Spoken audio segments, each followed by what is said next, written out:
Before we get started, a warning to listeners.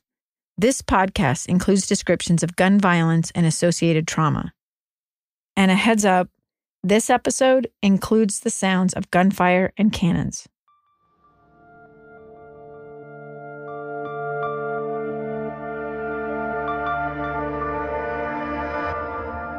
Yvette Rodier Evans has waited nearly 18 months for this day, the day a judge would sentence the man who shot and left her for dead. Evans said she can still smell the smoke from the gun and hear the shots ringing in her ears. It's a scary thing to remember, and that I remember it so clearly is what's very painful. Will this help ease some of those fears you talked about? No. I'll always be afraid of the night. I'll always be afraid to be alone. That fear, Yvette told reporters, would stay with her even after her attacker was sentenced to life in prison without the possibility of parole. She didn't know it then, but one of her most significant challenges would be finding a way to reclaim her life in the shadow of that fear. The journey would turn out to be less of a straight and clear path and more of a roller coaster.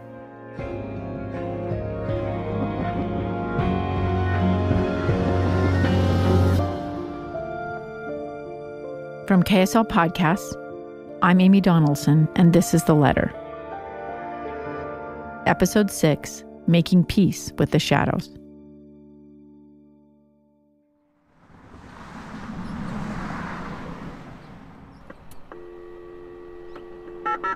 It's the summer of 2021, and because of COVID, like many people, Yvette Rodier is working from home. Producer Andrea Smardon and I are visiting her there. We punch in a code that will open the security gate accessing the community where she now lives with her husband and daughter. Their home sits in the shadow of the same mountain range where her good friend Zachary Snar was murdered and where she was gravely wounded.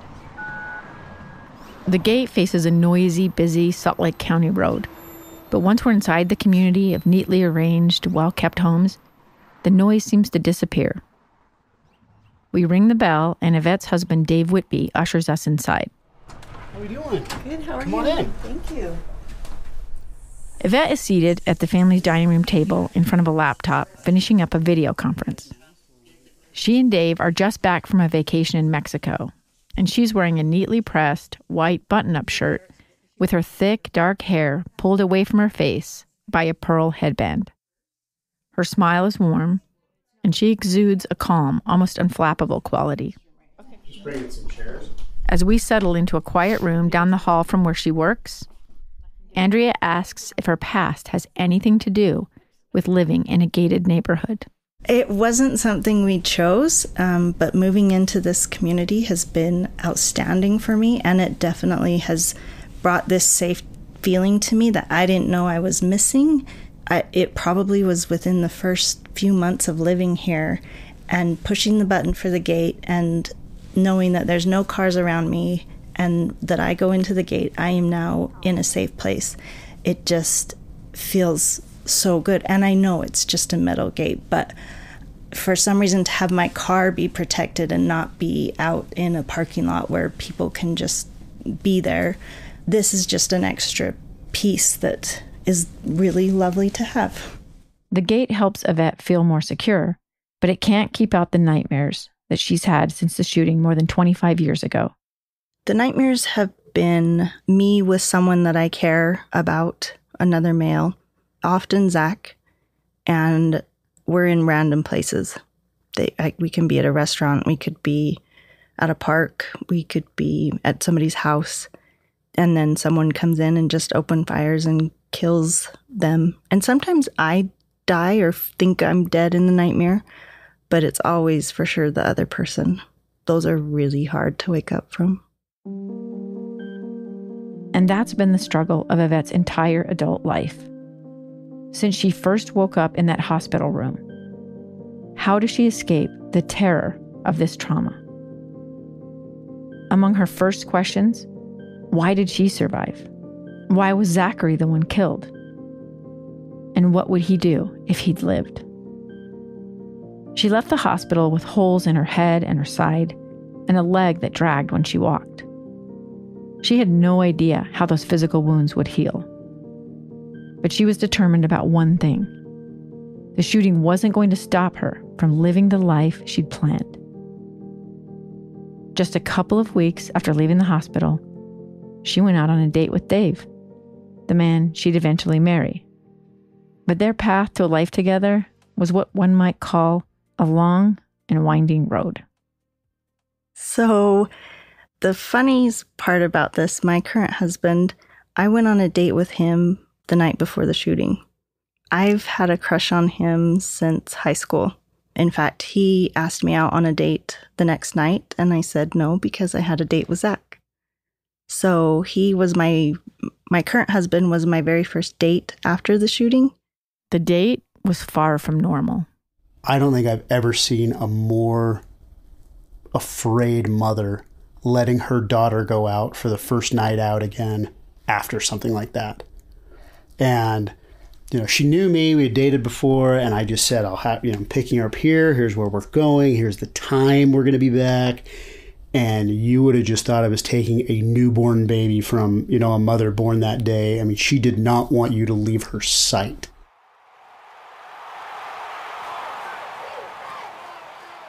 We went to a Ute football game, worst mistake of my life. The Utes have the cannon, and none of us knew how I would respond, but I did not respond well.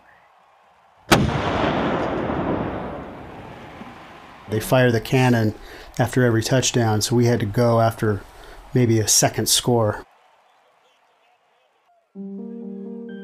That was one of the first signs that reclaiming her life would involve more than healed holes and fading scars. Anyone close to her was going to have to realize the complexity of daily life. He took me home, and he was in college and having a lot of fun, and I was a bit of extra work, if you will. So we kind of just lost touch for a little bit. Just a few months later, Dave was surprised to receive an invitation to Yvette's wedding. She was going to marry Jeremy Evans, a man she had met in church. Oh, I thought she was out of her mind crazy. I think you got engaged in February. Mm-hmm. We had previously gone out maybe into November. Mm-hmm. I'm going, we just went out like 2 or 3 months ago. Like, I can hold my breath that long. Like, what are you talking about? You're getting married. Do you think that you sort of gravitated towards the marriage because it gave you somebody to be with all the time? Well, I had my mom. Yeah. Like, my mom was always with me, so I definitely had that. But he was taller and a bit thicker, broader shoulders, and I felt very protected with him. And he felt very safe for me and was somebody that I liked and trusted. And so we just developed a closer relationship, and I loved him. I definitely did. I think I just was caught up in a lot of things, and my emotions weren't. I thought I was in control, but I wasn't at all. Dave wasn't the only one skeptical of her plan to marry Jeremy.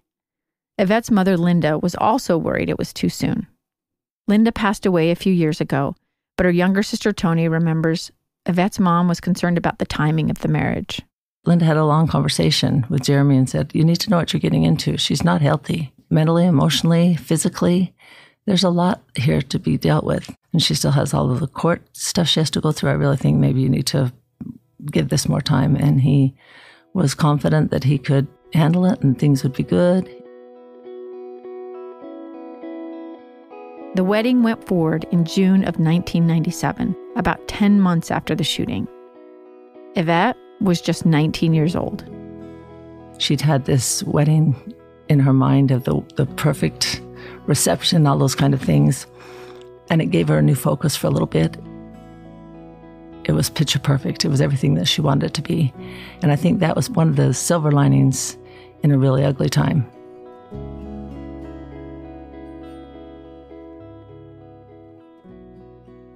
The shooting became a shadow that followed her everywhere. For Yvette, it seemed impossible to escape. Nearly everyone saw her as the girl who'd been shot.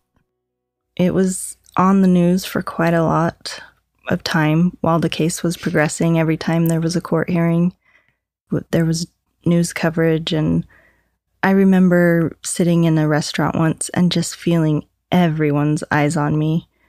And I think it was the day of a court hearing, so I was probably wearing the same clothes that were in the camera shots, and I felt like that person for so long. Yvette refused to be defined by the shooting. On her wedding day, she was just a beautiful bride. All the hope and optimism that belongs to newlyweds was hers. It was a princess dress. I used to have a gigantic bridal still around because it was such a pretty dress. I thought so. And I felt pretty and confident, and all of the bullet wounds were covered on my head, and all of the wounds on my sides were healed pretty good. I don't think I wouldn't have any stitches. Dave admits that even on her wedding day, the shooting still framed how some people saw her. My mother, when I went, it's just kind of a mechanical question. Well, how did she look? I mean, you mentioned anybody in this world and they're shot 5 times or however many times, and your brain goes to a lot of strange places. And I just said she looked gorgeous. She looked great in a dress. And so I'm sure there was a lot of people dying to see how you'd look, and you just radiated. Well, especially before social media. Like, it wasn't like I was posting that I looked okay. Like, the last people had seen me probably was coming out of the courthouse for the preliminary hearing. And that's just different than your wedding day. Yvette poured her energy into chasing her dreams. She earned a degree in broadcast journalism from the University of Utah. She pursued her ambition of being a TV reporter, landing a job with the sports department at KSL-TV, just as Salt Lake City prepared to host the 2002 Olympics. I got to do a lot of writing behind the scenes and then some editing. But she says the realities of working in front of the camera were not exactly what she expected. They let me try camera once, and I was horrible.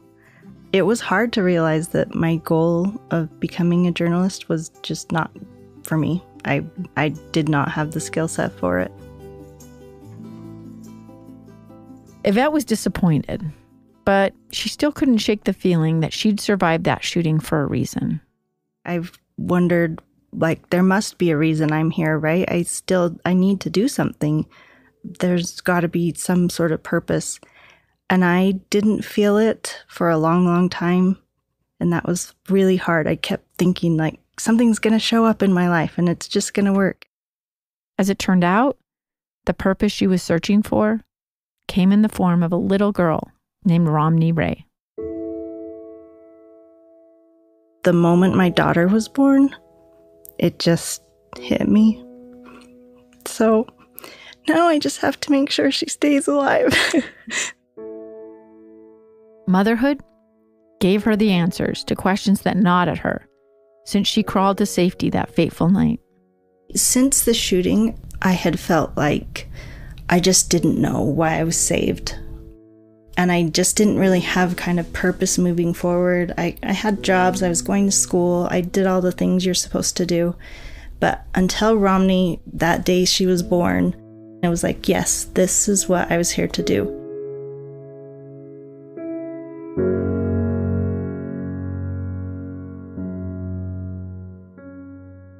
After the break, Yvette finds another purpose in a new career.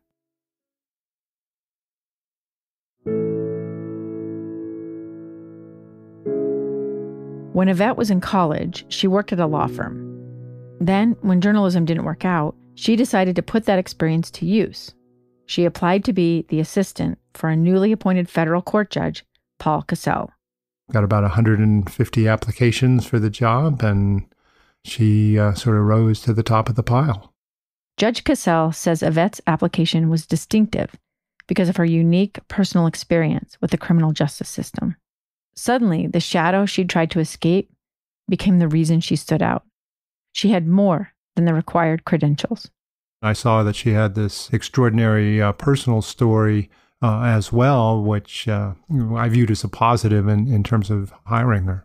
In addition to his post as a judge, Cassell was a professor of law with a particular interest in victims' rights.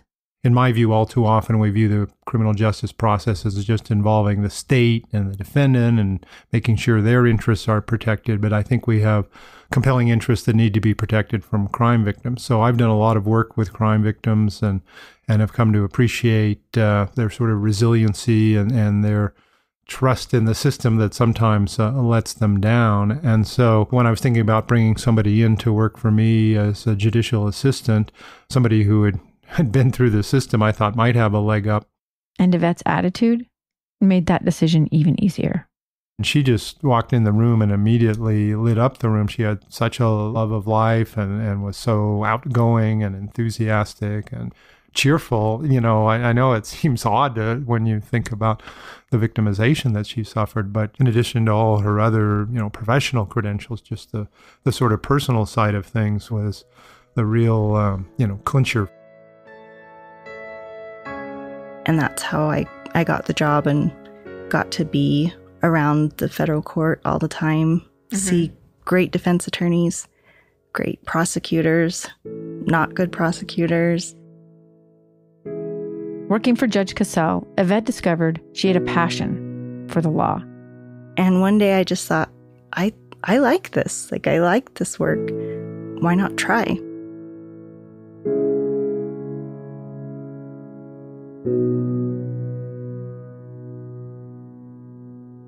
Yvette's decision to go to law school began an emotional shift in her life. She started to feel like she was putting distance between herself and that terrible night. Maybe just some extra independent thinking and realizing I can make decisions for me. I chose to go to law school, and that was a really, really hard decision. So I think maybe starting life decisions like that gave me a little bit of confidence.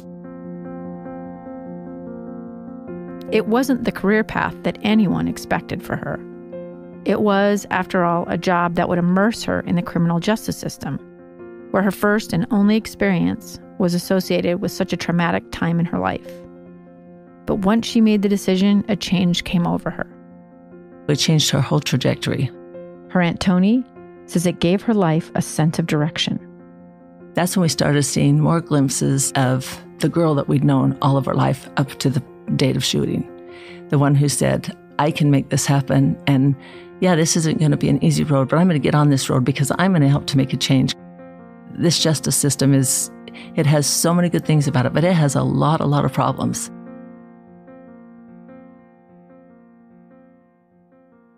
From the outside, Yvette seemed to be effectively juggling her life's demands, working part-time for Judge Cassell, raising a young child, and succeeding in law school. But privately, she was struggling. She still had short-term memory issues from the brain injury. She struggled with fear, her nightmares were not going away, and her marriage was suffering. Yvette says her husband tried to be understanding, but he was reaching his limit. He absolutely had extra sensitivity for a lot of years. It gets draining, and I wasn't working on it yet, or working on moving forward as he would want me to. So it did become harder for him to be a bit more patient with it, but he was never rude about it or angry about it. My husband and I had a really good friendship, good relationship. We tried for several years to have a baby, and she was 3 when I went to law school. And law school was a lot, and being married young is a lot. And so after law school, a little bit after, we separated, and then about a year later got a divorce. And that has been extremely hard. And this is one of the ways in which Yvette's survivor's guilt comes back to haunt her. Throughout her life, she often asks herself, what would Zachary do? What would he think of her decisions? And a lot of times I think of Zach in that he wouldn't have gotten a divorce. You think he would have stuck it out? Maybe stuck it out or had a different picker. Yeah. Do you feel like you're measuring yourself sometimes against an impossible ruler, though? I mean, he didn't live a life. It's easy not to get divorced when you never got married. You know what I mean? Yeah. So, I mean, are you sometimes feeling like maybe you're idealizing him too much? He was just so good. Like, I can't imagine that he would have done anything less than amazing things. Yvette's mother, Linda, and Aunt Tony worried that her expectations for herself were impossibly high. I don't know how many different times Linda and I talked about it, and we literally could not speak about it together without crying. It happened many, many times that we would talk about, she's incredible. I don't know how she's doing it. There were some times that Linda even said, as her mom, I really want her to be able to do this because she's earned it and she's working so hard. There's part of me that just wants to say, it's okay, you don't have to. That just says, you can quit. You don't have to keep going. Linda wasn't a quitter herself, so it was interesting to hear her say that, but I so understood and felt the same way. It was like, has she set her bar too high? Can she really do this? Not because we didn't believe in her, but because we knew what obstacles she had to overcome.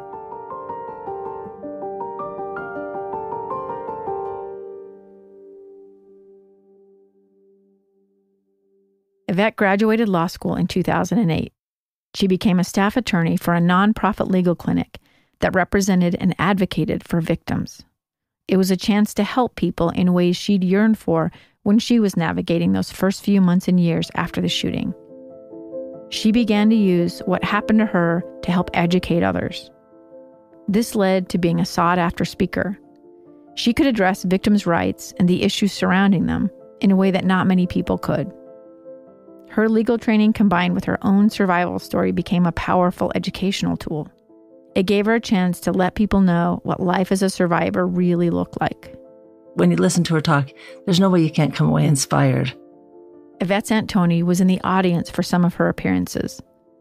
She says her niece turned tragedy into triumph. She refused to let the man who victimized her take any more of her life. She says that that's the only way that I win, is if I acknowledge that I can't let him have any more than he took from me. He took my dearest friend. He took much of my health. He took my safety, being alone. He took my love for the mountains. He took my fun night stuff that now I don't like to be out at night. He took all of those things from me, but he can't take my spirit. There was not a dry eye in the place because she was saying, I am who I am because I overcame.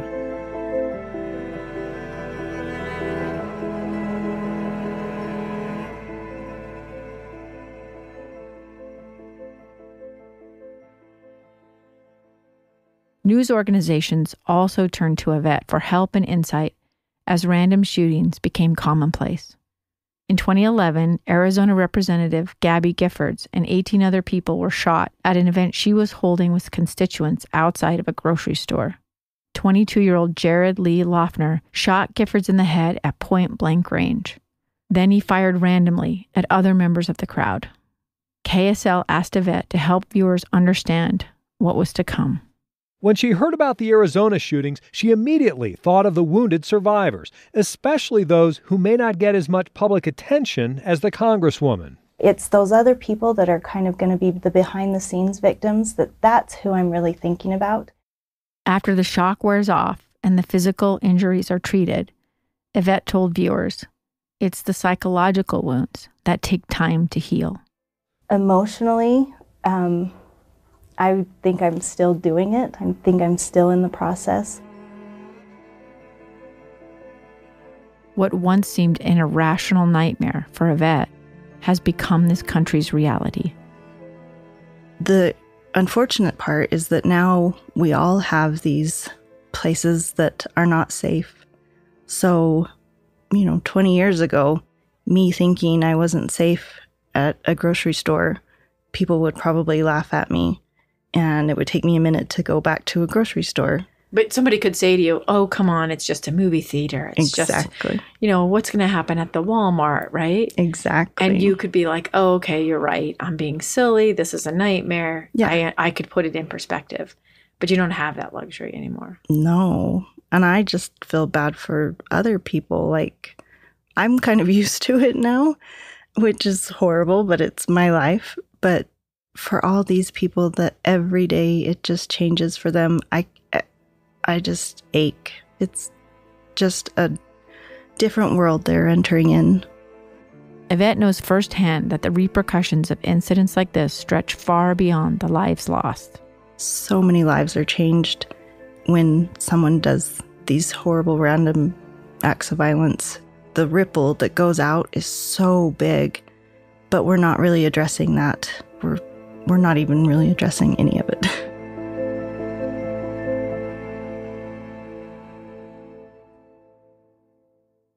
Around that time, Yvette sought some psychological help. She had seen a counselor immediately after the shooting, but she says back then she wasn't ready. That's the interesting part. I think we all think, oh, you need to go right now. Fix this right now. And that, for me, wasn't helpful. It made it feel like I wasn't doing what people thought I needed to do. What was it about the experience that required time? It was entirely me keeping myself stuck. I think a lot of it is survivor's guilt, that if I'm not stuck, then I'm not being aware of Zach and him being gone. If by staying stuck, that means I'm acknowledging every day that I'm alive and Zach's not. But I don't think I felt like I had value that would let me be me without the shooting as part of me. Like, I think you didn't have any inherent value. It's that you're a survivor. That was what it was. Yes. Wow. That makes me so sad. Saying it out loud makes it sound much worse than it kind of feels in my head. In my head, it doesn't feel as extreme, but saying those words is pretty intense. I'm sure you've run into victims that feel that same way. Yeah, they do. And that's when I am working with victims, I never tell them. They don't know my story. But when they do say things like that, hopefully they can just feel a bit more understanding, maybe from my eyes, or hopefully I have a response that's useful.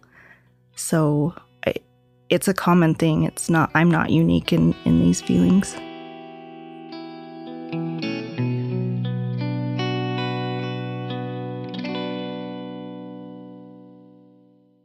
Through therapy, Yvette was learning to let herself off the hook a little. She was going to make mistakes, and maybe that was okay. And it was also okay to have fun, to feel happiness. And one of the things that made her happy was karaoke. Thursday night karaoke was really big. You know, you find fun friends and they push you out of your comfort zone, and then you're happy as could be. Do you sing? No. Well, yes. Is it good? Mechanically, no. yes, it does occur. Like when I started singing for Romney when she was born, she would cry. She hates my singing. And I understand what she's saying. So what was your go-to karaoke song? I'm curious. Hold On, Wilson Phillips.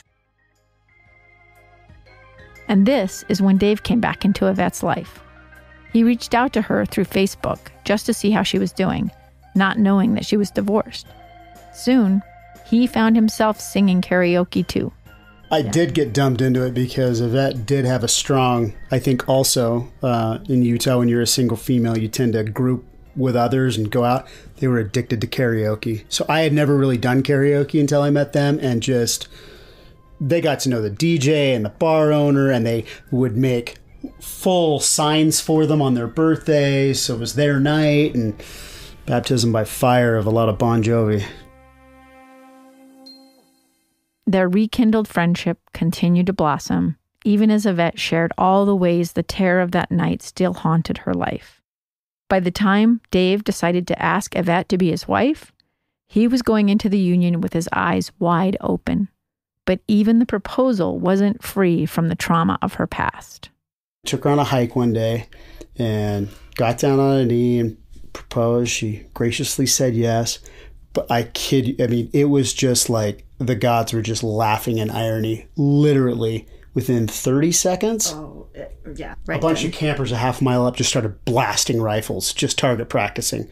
And I was just like, you've got to be kidding me. We both just laughed because it was like of course, after everything that happened, like that's the thing that, It was definitely a quick kiss, and then I think I started crying more because of the gunshot, not because of the proposal. Sorry. We're not going to sit and, just enjoy the moment. Let's get back to the cabin. Yeah, I remember crying, but I am sorry it wasn't because it was so beautiful. It was beautiful. We're big on irony and laughing in life, and it was just a way like, okay, back to reality. Dave and Yvette were finally married in 2012, 16 years after cannon fire forced an early end to their date at a football game. Dave likes to joke that he's been to all of Yvette's weddings. He just hopes he doesn't get an invitation to another one. Humor is one of the ways they keep the shadows at bay.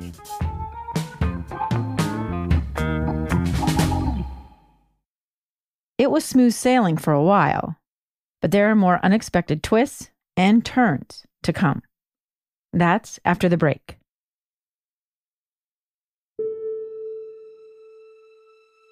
Yvette created a fulfilling and stable life for herself.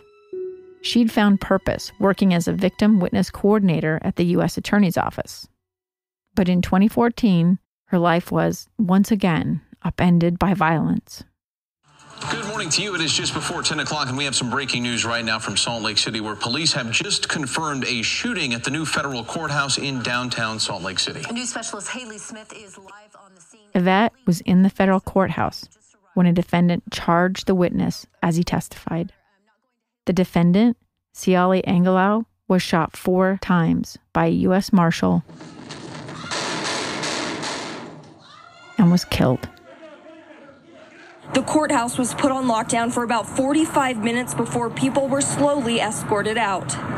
All of the witnesses I spoke with today were extremely anxious and ready to leave the courthouse.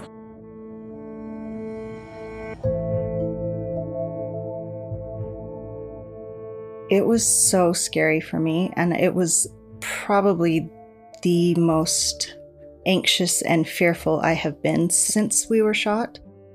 Yvette was consumed with fear that violence could find her anywhere, and fear that if people found out she was in the courthouse, she'd fall back into the shadows of an identity she'd worked so hard to escape. And I don't think I wanted people to really know or feel bad for me, or I think I was hoping I could just do it all on my own, and I couldn't. I was a mess for months after being in that room. The noise, the smells, I hadn't experienced anything like that since we were shot, and it brought so much back. I was shocked that I reacted so strongly. I thought I was way past the shooting and that this would just be a weird thing for me, but I couldn't be alone. Dave walked me to and from work. I was never by myself at the office. Yvette soon realized that her strategy of just pushing through, like she'd done after she was shot, wasn't going to work as well this time. I think I was extra terrified that because I was responding so negatively and I was so crushed that I wasn't going to be able to get past it. I thought if I made it through so many years and I did okay, but if this is the way I'm responding to this shooting, maybe this is going to be my new normal because I can't do it. I can't push through it. I was stuck for quite a while. The setback was profound, and it blindsided Yvette. She was terrified that this time she'd never be able to find her way back to peace and safety. I did go back to therapy, which I think was very helpful, and I'm glad that I did. But I hadn't wanted to be in therapy for a long time. I'd felt pretty solid. I think what I missed most was that I had gotten to this really lovely place of safety, and I felt safe everywhere I was, especially in the courthouse. And it took away that safety for a long, long time. And that was really hard for me.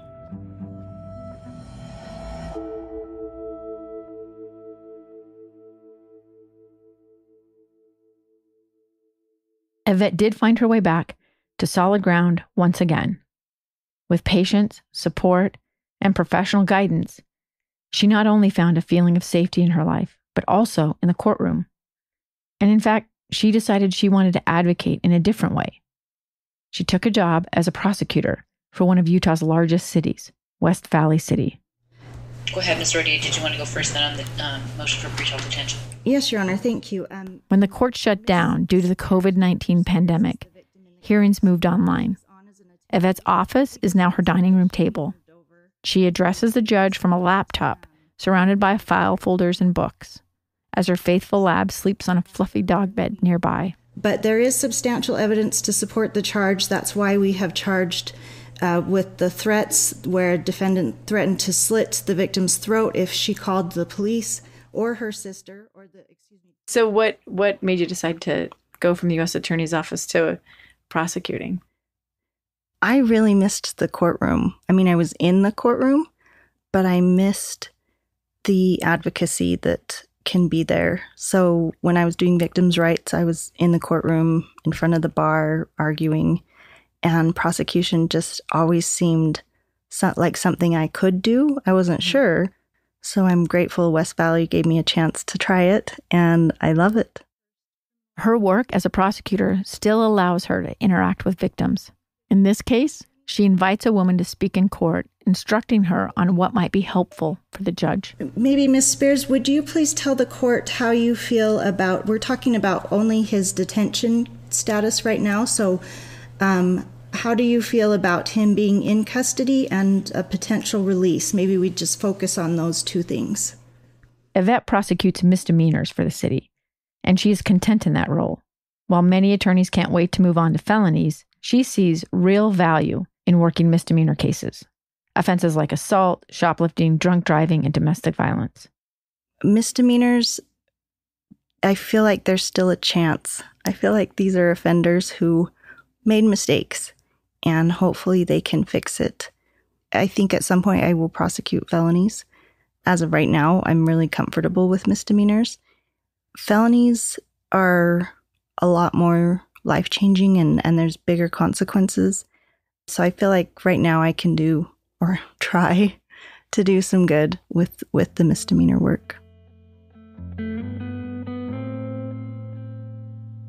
After all these years, Yvette's younger sister Danielle is still in awe of her big sister. She sees the world in this unique light where she has every opportunity to pay attention to the darkness or the hard things that are going on. Even in her job, she sees a lot of blech. And she still wants to share love and light with everyone. She's not a victim of her story. She was a victim in her circumstance, but she has not carried that story with her as the victim, which is so beautiful. She's used it to empower herself and others.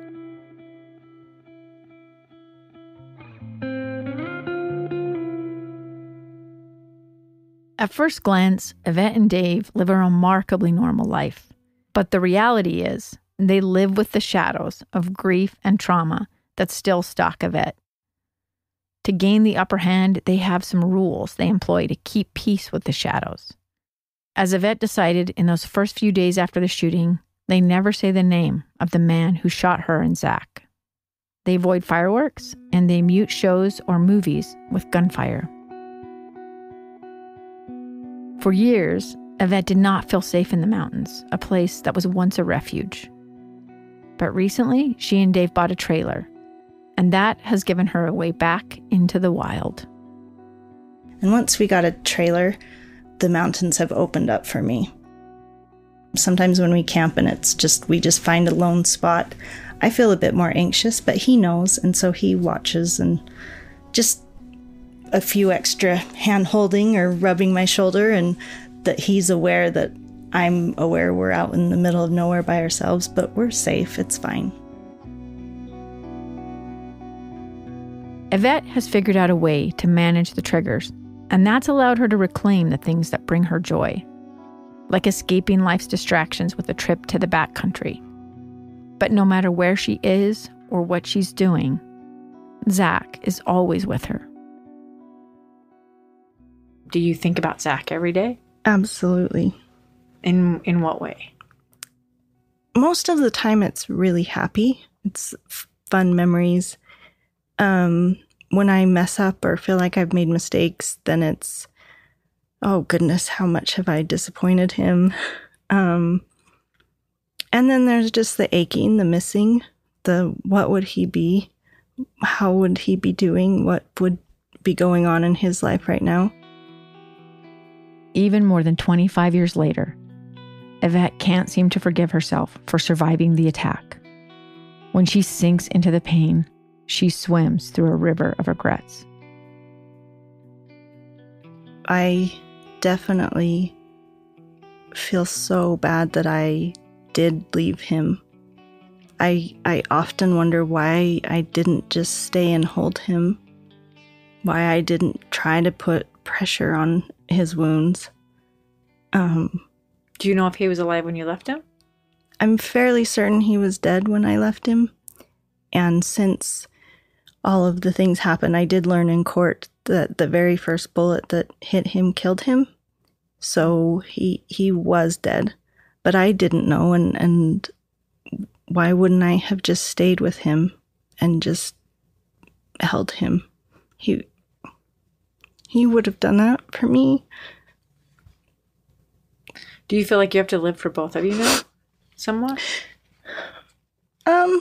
I think I used to, but that was really hard. That was just more than I could do. Just because I'm human, I make all sorts of mistakes. And I know Zach would have too. But I just felt like I was disappointing him so much that it was finally, at some point, I had to stop thinking that way. Mm-hmm. And just live for you. Mm-hmm. Yeah.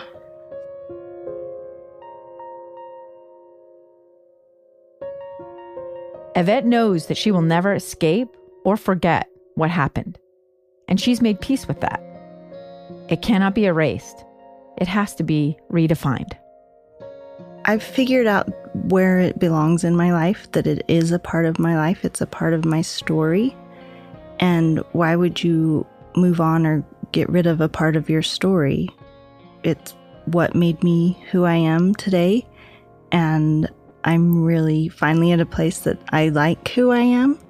And who I am is because of the shooting and because of knowing Zach and people that have been good examples for me. So it's not moving on. It's just I've got a little compartment for it, for the shooting, and it's there. It's in my brain. It's in my heart.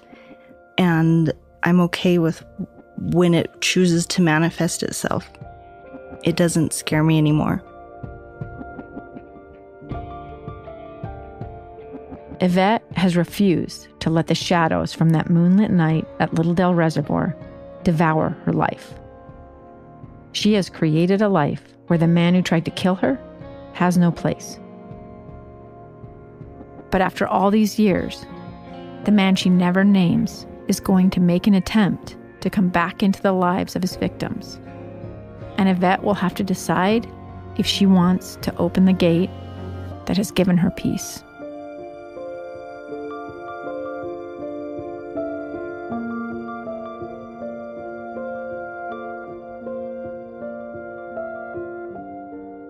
Next time on The Letter, the Snars receive an unexpected delivery. She finished the letter and it was just silent for a minute. And I said to my mom, I'm like, I needed to hear that. I can breathe for the first time in 24 years. Like I could take a deep breath and not feel that crack in my heart.